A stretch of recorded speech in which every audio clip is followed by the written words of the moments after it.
Hello, and welcome to Hedgehog Storytime, where I read my weird original fiction. The following story is part of the Mayhem Cerebrum project, linked to the playlist in the description below. Yes, you have to read them all. No, that is not a request. I think a lot of people were happy where part 1 went. At least it seems like that to me.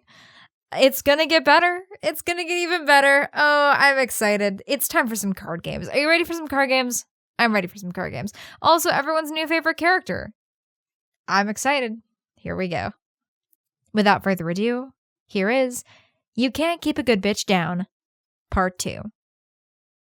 Bourbon Street was even bigger than she'd heard. It towered over every other vessel in the docks, even though it was situated a fair bit away off into the other. It was only getting bigger as Kay sat in the middle of the ferry filled with excited demons approaching its hulking mass. The underbelly of the ship was highly mechanical, cogs and gears and belts collectively releasing a low hum. The small amount of steam that was billowing from several orifices made it a bit difficult to make out the specifics. Not that anyone was really looking down there, not when the surface was so spectacular. Bourbon Street had a flat top, upon which rested a literal street. It was very easy to see because of how many lights there were. Spotlights, lamps, floodlights, they were everywhere, bathing the city in an eternal sunset. There were so many that the usual greens and purples of the other were dyed in varying shades of yellows and oranges, so many that they glistened off of the bubble of reality surrounding it. Although if what Kay had heard was correct, it wasn't a true reality at all. And that bubble was being generated by some sort of engine. Not that it really mattered to her. It wasn't as if it was for her benefit. She'd heard a lot of things about Bourbon Street over the last few days. It was a floating pleasure quarter. Nearly every type of entertainment could be found there. There was apparently even a mini golf course. But what Bourbon Street was really known for were its casinos. Somehow, even with half of the buildings in the boulevard consisting of them, they still made bank. It made sense, considering that the whole ship was owned by a gambling man. That's why his casino was the gem of the strip, the majestic Tombstone Casino. It was so classy that only discerning individuals of a high reputation were even allowed through the front door, and that was on days when Holiday wasn't present in the building. When he was, it had what was known as a high rollers day.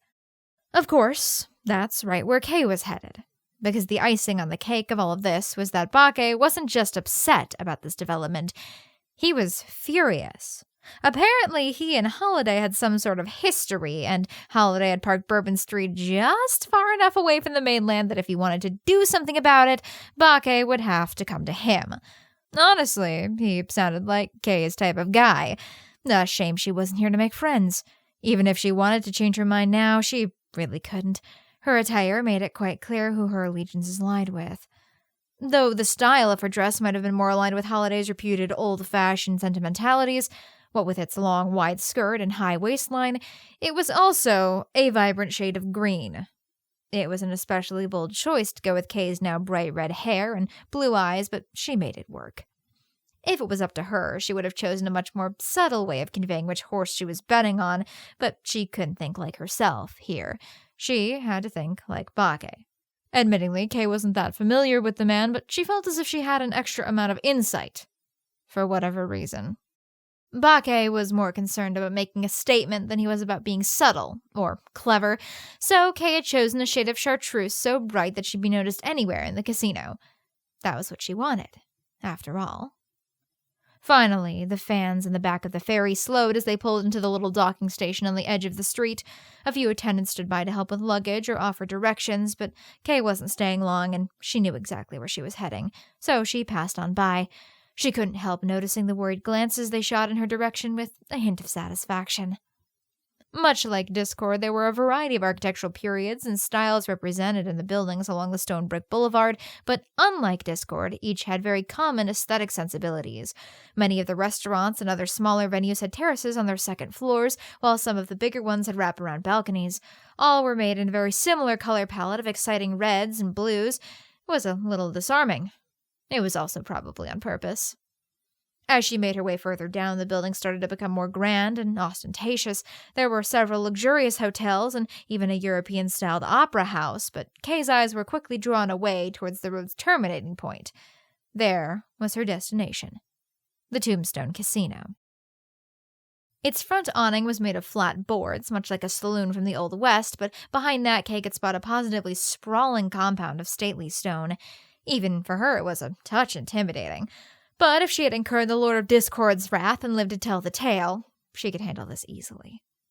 There was a small line at the door, and she waited for her turn patiently. She was a professional, after all. She also used that time to observe the bouncers. There was a smaller man and a bigger one. The latter seemed to be mostly for intimidation, as it was always the smaller one who called the shots. He made most of his decisions quickly, letting about half the potential patrons through the threshold, but every once in a while he would pause and stay very still before passing his verdict. She didn't know how, but Kay suspected he must be communicating with someone. Whoever that was the person she actually had to impress. After a few minutes, it was finally her turn to approach the bouncer. "Good evening," she smiled, entirely confident that he would let her in. As expected, he narrowed his eyes at her. "And what's your name, doll?" "That's not really important, is it?" she asked, not particularly interested in letting the management know who she was. "Afraid it is. Known entities only at the Tombstone. Security risk, you know? But I've got the bones to play." She brushed her skirt meaningfully. "Besides, my employer is very interested in this establishment." Smiling coyly, she tilted her head a little to the side and rested it on the second knuckles of her fingers. The ring finger just happened to have a signet on it. It was round and silver with two curving patterns carved into it, revealing emerald underneath. If you squinted, those carvings very well might have resembled goat horns. It was absolutely bogus. The tea party had no such signet, and yet the bouncer froze, his gaze fixed squarely on it. A second later, he blinked, just once, and straightened. "Go on in, miss," he grumbled, stepping aside. She winked as she walked past. The bouncer may not have known who she was working for, but whoever it was who was really in charge, oh yeah, they knew. Well, that was the hard part taken care of. Kay was entering the lion's den now, but she was more than confident that she would pull through. This was her only shot, after all. She wouldn't even consider failure as an option. So there was no way she could mess it up. Dominic had been working as a dealer in the Tombstone for a long time. It hadn't really been his choice, though it wasn't as if most anyone who worked on Bourbon Street really had a choice. Just like every sad bastard in the joint, Dominic was working off his debt to Holiday. The man was a card demon, quite literally. If he'd known that at the time, he never would have tried his luck like he did. Though he supposed he was one of the lucky ones, dealing in the blackjack room was pretty easy, all things considered. You didn't even need to know that much about cards. Which he didn't. That's how he ended up in this mess in the first place. He didn't know much about demons, either, if he was honest. Bourbon Street had kind of just appeared one day out of nowhere. It had been quite a shock to discover that it was actually an interdimensional ship, but he tried not to think about stuff like that. It made his head hurt less. Mostly, Dominic just focused on dealing cards and tried not to get too out of his depth with the patrons. This was a pretty classy joint. He guessed it had to be, considering. So he never had much trouble with them, though he often ogled at the ridiculous amounts of bones they'd gamble away. If there was one thing that was the same anywhere, it's that rich people were ridiculous. They all kind of blurred together, if he was honest, but every once in a while someone would leave a lasting impression. And the woman who had just emerged from the smoky haze that surrounded the entrance? In just a few minutes, he'd be quite sure that he'd never forget her. Her initial appearance was certainly striking, of course. The short auburn hair really contrasted with the green dress, both of which were cut to emphasize her rather long, thin neck, but it was more so her demeanor that actually drew his eye. She strutted across the room with no hesitation, no awe at the intricately carved columns that lined the room or the massive crystal chandelier that hung over their heads, even if he knew she'd never been here before. She was a woman on a mission, and that mission seemed to be to get the entire room to notice her by sheer presence alone. Though she didn't necessarily succeed, many of the patrons and dealers were too focused on their games to pay attention to anything else. Dominic definitely did. Maybe that's why her eyes landed on his table. Before he knew it, she had sat down at an empty seat and placed a stack of chips in front of her. It was pretty modest compared to most others who played at the Tombstone. It couldn't have been more than 50,000 bones altogether, but the calm confidence on her face made it seem like a mountain. She waited patiently for the current round to end, then perked up when he turned to her. "Hi," she said. "My name's Kay. What's yours, sweetheart? Her somewhat husky voice contrasted oddly with her perky demeanor. Was she a demon? Dominic wasn't usually very good at telling, but every once in a while an incongruity like this stuck out. It's, Dominic, he mumbled. Are you here to join this round? Sure. She grinned. Then, when the rest of the table waited for her, sorry, it's been a long time since I last played. Oh, no problem. He nodded, though internally he groaned a little as he prepared to recite the explanation he'd made hundreds of times by now. It's pretty simple. You're trying to make the cards in front of you add up to 21. She listened closely to his explanation, nodding all the while. Then, everybody place your bets, please. He addressed the table. One man got up, probably not wanting to play with a newbie. Of the other two, the older woman who was in here nearly every day threw in a moderate amount of chips, and the person of a somewhat ambiguous gender threw in one small 500-bone chip. They were running on credit at this point. It probably wouldn't be long till they were either kicked out or tethered to Bourbon Street permanently. Kay thought for a second, then laid down 2 of the yellow 1,000-bone chips. A decently cautious bet for the first round. Dominic dealt the cards out, paying slightly more attention to Kay's than the others, especially after he dealt her an ace. Oh, she said, if I remember right, this one is either a 1 or an 11, yeah? He nodded. So with your 5, you've got either a 6 or a 16. Her eyes narrowing, she glanced over at his cards. The one that was face up was a 10. All right, she said finally. Hit me. So he did, flipping a 7 of clubs on top of her other cards. The ace had to be a 1 now, or she'd be over 21. Now she had a total of 13. Hit me, she said again, and his heart sank as he laid down a 9. That was a 22. Oh, I lost. She frowned, looking a little dejected as the others made their plays. Finally, he made his own play against the older woman, who was the only one at the table who hadn't busted. His face-down card happened to be a 4, so he drew another. It was another 9. He busted as well. The other woman giggled in delight as she received double her bet. But Dominic couldn't help glancing over at Kay. If she'd stood on her original 16, she would have won.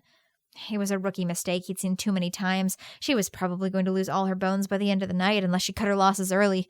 At least, that was his prediction. It would quickly be proven just how very wrong he was. The woman in green was no novice. Holiday could tell that right away. From the very instant she'd walked through the door, in fact. It had nothing to do with her demeanor or confidence. Rather, it was her eyes, the way they analyzed everything in that room with quick, darting movements. Besides, there was no way Bakke would send anything less than a professional. At least, he would assume not. And she had to be one of Bakke's. The green dress was so stunningly obvious. If it was anyone else, one would think too obvious, but that was exactly the sort of move he would make. And even if she somehow wasn't, she'd been smart enough to find the best way to get his attention. Holiday sat in a high-backed chair, observing the blackjack room from high above, shielded behind one-way glass. Well, mostly one way. There was just enough light in the room behind him that if someone down below squinted, they might be able to just make out his silhouette. He watched her closely. Maybe a little too closely. The pit bosses could only do so much on days like this without his assistance. Lady Luck seemed to be on his side today, though, as she usually was, and he always listened to her when she called. No one seemed to be looking for trouble, except that one fellow who also happened to be playing at the table with the woman in green, though that wasn't an issue of trouble so much as one of opportunity. They'd been playing on credit for the past day or so now. Holiday snapped his fingers, and one of his bodyguards appeared beside him. Rank. The corners of his mouth raised just an inch. That gentlefolk down there has been taking advantage of our hospitality for a mite too long, I reckon. Get someone to deal with them for me, would ya? I'll be down to have a chat with them in a few hours. Course, boss, the large man rumbled before stepping out of the room. Leaning back, Holiday grabbed the low ball off the table next to him and swirled the glass, before taking a big swig. Normally he took his bourbon straight up, but mixed into an old-fashioned like this wasn't bad on occasion. He loosened his string tie a little and sat back in his chair. Now that all was calm, it was time for the show. There was only one way to win at blackjack. Well, one way besides being exceptionally lucky, and that was to count cards. It was especially easy at a casino like Holiday's, where they only used one deck. Call him sentimental or old-fashioned, but one deck was traditional, and so it would be. Though if anyone tried to call him much of anything, they'd be dealing those tables themselves before they could so much as snicker. Besides, the Tombstone didn't need to be as cautious as other casinos. That was the trap. Someone's souls were needed to power Bourbon Street, after all. This one wouldn't go so fast, though. She was working for Bakke. He wanted to at least have a chat with her first, so he would see how she played and then make up his mind from there. The first round or two, the woman in green played suboptimally. She thought the only person she really had to fool was the dealer. That's why she had chosen that donkey Dominic. She didn't know that she was already playing against Holiday. He'd been keeping track of the counts as she put her hat in the ring, subtracting and adding in his head as the cards came out. It was easy enough to do once you got the hang of it, though much harder to look as if you weren't doing calculations in your head. The woman in green was doing a very good job of keeping her face placid, except that he occasionally caught her hand twitching under the table as she did the math. Normally it would be a difficult endeavor to see just what the cards were from all the way up here, but for Holiday it wasn't a problem. Abruptly, at 3 rounds in, she started making the right moves. No one else noticed. Of course, she still kept her bets small and her face clueless. As he kept watching, Holiday found himself impressed. She had made very few errors, and though she lost quite a few rounds, as one is wont to do in blackjack, the rest of the table watched as her pile of chips steadily grew larger, despite her making choices that anyone else would deem illogical. After an hour, Holiday only found his hypothetical gains to be slightly higher than what she had actually won. After she threw out a large bet and hit on a soft 18, the older woman sitting next to her simply got up and left, unable to watch. It was the woman in green's biggest win of the day. Holiday grinned. That was exactly what he would have done. It was when she bet one of her few 10,000-bone ships, and after a split won both hands, that Holiday gestured to his one remaining bodyguard, a slightly seedy man called Bass. "You see that woman down there?" he asked him. "Go down there and invite her to my private room, if you would." Holiday was grinning from ear to ear. He'd finally made up his mind. He didn't know whether she'd live up to his expectations. Being good at card counting didn't necessarily translate to being any good in the poker room, but he was willing to count on Lady Luck once again. It'd been such a long time since he'd played a good game, after all. He really, really wanted to play cards with her.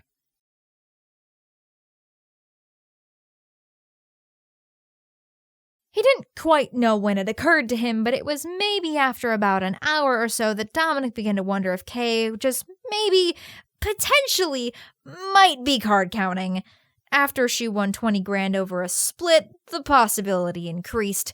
Dominic admittedly didn't know much about it, only that he was supposed to keep an eye out for any players making sudden big bets, especially when the deck was getting low. It could have been sheer blind luck, that happens sometimes, but it also seemed like she was winning more frequently when she bet high. Internally, he sighed. Dominic was supposed to signal to the pit bosses if he thought someone was card counting. He'd get in trouble if he didn't. He didn't know how he knew, but Holiday always knew. So he really had no choice. But he didn't actually want to. He was having a lot of fun just watching her go, and he knew what would happen after she got caught. "Ooh, that's another one for me," she grinned, sweeping up the chips he passed to her. "Honestly, I'm as shocked as you are. Must be beginner's luck, I guess." Now that the older lady had left, the two of them were alone at Dominic's table. "So," she leaned towards him as he cleaned up the cards, "what do you think about this place?" "What do you mean?" he asked. "You know, working here." She smiled. "Must be a pretty cushy gig, huh?" He should just give a non-answer and move on, but Dominic glanced around briefly. It seemed like no one was paying attention to them. "Well, it's not quite all it's cracked up to be. Just like any job, I guess." She shrugged. This was not the sort of comment the Tombstone's normal clientele often made. In fact, everything about her seemed really different now that he thought about it. "Can I ask you a question?" he asked. "Depends on what it's about." "Sorry if this is rude, but you don't seem like the type to have this much cash just laying around." He shouldn't be talking to her about this kind of thing. If she complained, he was done for. But for some reason, he didn't get the impression that she would talk. For once, his intuition was correct, as her only reaction was to chuckle under her breath. "I'm not," was all she said. "Then how—" But his words fell away as he glanced behind her. For a second, Kay looked confused, but once she turned, he actually saw her shoulders visibly relaxed. "About time," she muttered. But he had no idea why she'd reacted that way, because strolling up behind her was the suited figure of Bass, and that could only mean one of a couple things, none of which were good. "Excuse me, miss," he said quietly. "I've come to extend you an invitation. Mr. Holliday would like to make your acquaintance in his private room." Dominic felt his stomach drop to his knees. That was the worst of the possibilities. "I take it he doesn't want to offer me a drink and a pat on the back." She narrowed her eyes. "Not quite." She paused for just a second. "Fine," she agreed. "But I want him to come with me," she added, gesturing over to Dominic. "What? Why? For what purpose?" Before now, he'd had no idea one's stomach could make it all the way down to one's knees, and yet somehow here he was. Bass had to think about that one for a second, and he glanced upwards towards one of the large mirrors that lined the top of the high walls, the one that Dominic knew was only a mirror on this side. Finally, he nodded. He accepts those terms. "Wait, Dominic muttered weakly. "Don't worry." Kay squeezed his arm, standing. "It's all a part of the plan." Smiling sweetly, she followed Bass out of the room, practically dragging Dominic behind her. He had no idea what this plan of hers was, but if she intended to use it against Holliday, then there was only one way it could go, one that Dominic was all too familiar with. That was, of course, not well. Not well at all.